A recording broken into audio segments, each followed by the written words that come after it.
Make your next move with American Express Business Platinum. You'll get 5 times membership rewards points on flights and prepaid hotels booked on AmexTravel.com. Plus, enjoy access to the American Express Global Lounge Collection. And with the welcome offer of 150,000 points, your business can soar to all new heights. Terms apply. Learn more at americanexpress.com/business-platinum. Amex Business Platinum. Built for business by American Express. Kroger Delivery has one mission: to deliver the freshest food right to your door. That's why our drivers are pros. Our trucks are refrigerated. And when it comes to low prices, we always deliver. With $20 off your first order of $75 or more, there's no better time to get in on the action. Mission accomplished. Restrictions apply. See site for details.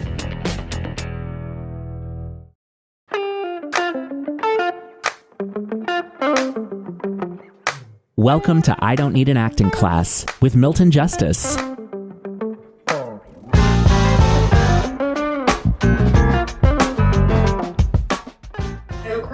Once I had a scene, it was in another class, and it was quite an intimate scene between a husband and a wife.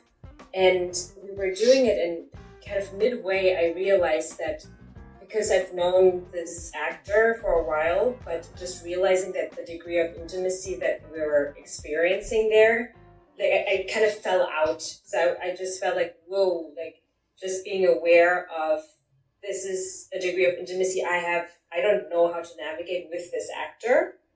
And so what do I do about Well, now we have intimacy coordinators, so that'll never happen again. Yeah.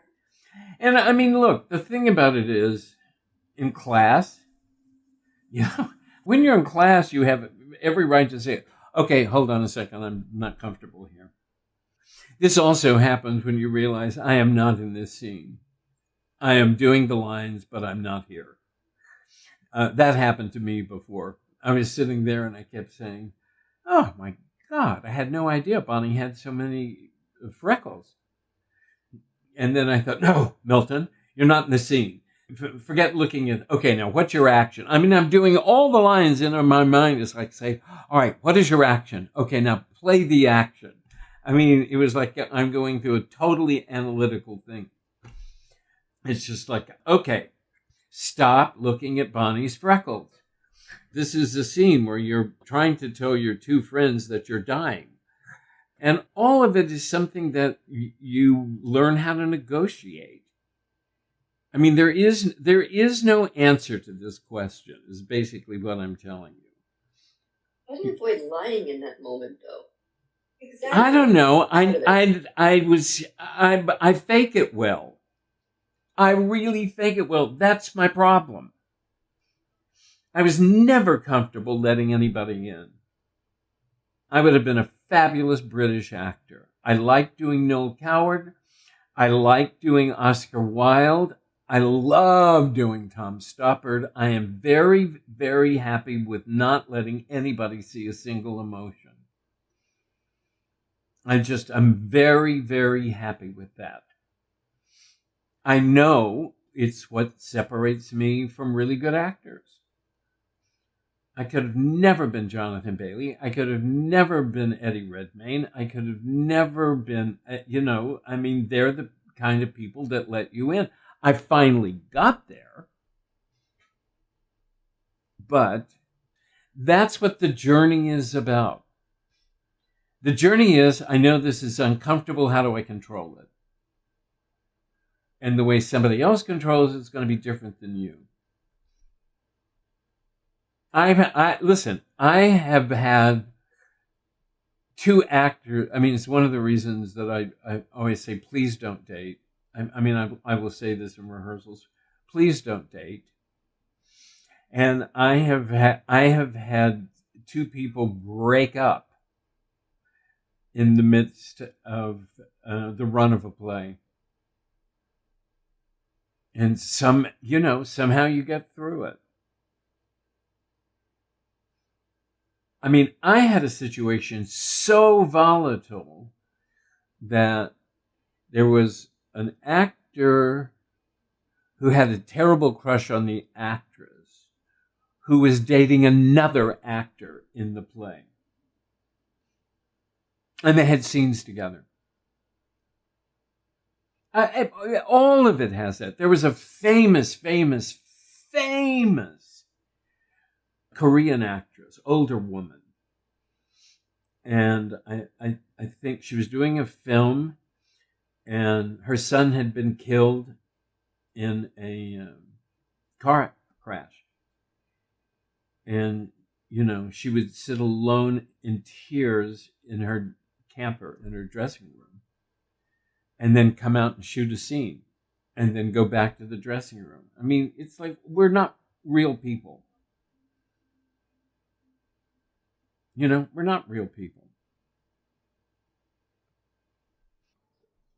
And there's so much to find out. And I think that's what I realized with Jed, as an example. Jed sent me his recent audition, and it's weird, but it was a scene where he's supposed to be eating. And so my note to him was, if you have a scene where you need to be eating, you have to eat at a specific time to point up a line. You don't eat just because you eat. Now, I don't know where we learn that stuff, but it's just like one of those things that I keep thinking, nobody puts that in an acting class. That if you're... Somebody just died. That if you're taking a drink, everyone's going to wonder what you say after the drink. I mean, you see what I mean? It's like, you don't just take a drink. So there are little things like this. There's so much to learn. If you take a drink, or in Jed's case, if you take a bite, you can use it theatrically to help you.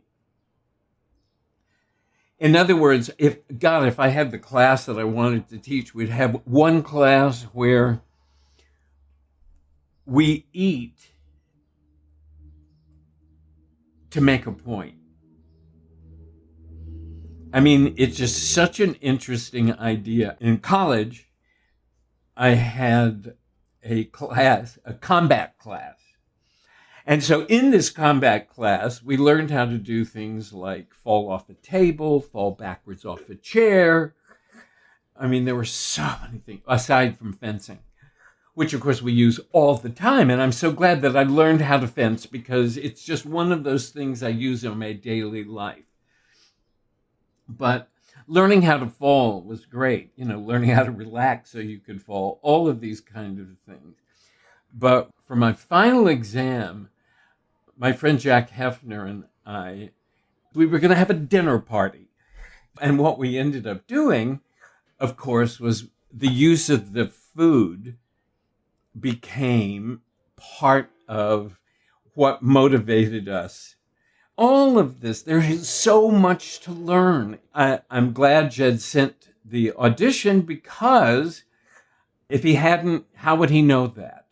Caleb had the same thing when he was doing All My Sons. He'd made a really good choice that he was going to be drinking coffee when he came out into the thing. But nobody had ever told him that you can't just drink coffee every time you get thirsty. I think all of this has happened because performers have gotten very lax. I almost caused an insurrection when I staged a play reading, and they brought out plastic bottles of water. I said, not on my stage. And of course, the lead actor said to me, I'm sorry, but I'm talking nonstop for an hour and a half, and if I can't drink water, and I thought, all right. I mean, it's just like we've all become too lazy. Chita Rivera wouldn't even have a glass of water on the piano when she did her one-woman show. Everything has been kind of brought down. JP, I was just talking about your wife being your reader, and how often that I said, I'm not interested in you, but how about your wife? But how about that reader? How about that? Non-professional reader. Yes. Anyway, eventually you figure all that out. I was laughing with JP yesterday or the day before, and I said, you'll be very, very pleased to know that Trek, your movie, made the listing of the top gay classic films. And I said, so my question is, when you kissed Christian, did it turn you on? And of course, I mean, just the whole idea of two straight actors making out in a film. I mean, it's like... No, but it turned him on, I'm sure. Yeah, I'm sure it did. We're finally, 25 years later, we're finally picked up by a streamer. Oh my God. Yeah. People have asked us for years, where's it streaming? So that might have something to do with this whole, love fest or whatever. And the streamer, I was shocked to hear, is Criterion Collection. I don't know what my ass in a G-string has to do with Criterion Collection. Well. Yeah, I go there looking for Kurosawa films, not that.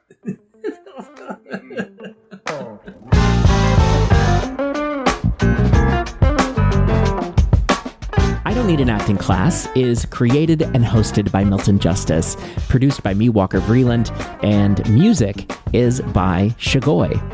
I Don't Need an Acting Class is brought to you by weaudition.com, where you can sign up to be a virtual reader for auditions. You can also find a reader for a rehearsal or self-tape. It is the #1 resource for that purpose. And if you use the code ACTINGCLASS, you get 25% off, which makes it something like $10 a month. So check that out, weaudition.com.